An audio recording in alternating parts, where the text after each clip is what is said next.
Alors, en parlant de changement climatique, il y a une étude américaine, la récente, qui dit que d'ici 2030, on risque, si nous ne changeons rien, de voir le climat de la Terre ressembler à celui d'il y a 3 millions d'années. C'est assez ahurissant parce que moi j'ai eu le malheur d'évoquer la nécessité de mesures parfois légèrement coercitives. On nous a effectivement taxé de vouloir instaurer une dictature verte ou un écofascisme, ce qui est absolument ahurissant parce que fort heureusement la loi nous protège. Nous ne sommes pas libres mutuellement de nous agresser, de nous voler, de nous violer et heureusement, la loi est justement là pour préserver les faibles et pour garantir la liberté individuelle.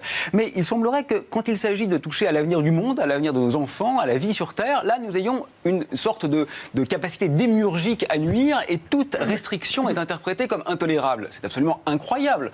Personne ne veut évidemment mettre en œuvre un écofascisme, c'est bien la dernière chose qu'on voudrait, mais il faut bien comprendre que perdre un tout petit peu de liberté individuelle dans quelques gestes qui sont trop nocifs pour le bien commun, c'est-à-dire pour la vie en elle-même, ça permettra de sauvegarder une vérité très simple. Parce que quand il fera 50 degrés chez moi à Grenoble dans quelques décennies, on ne pourra plus sortir de chez soi. Le corps humain ne supporte pas 50 degrés au-delà de quelques dizaines de minutes. Ça sera une privation radicale de liberté.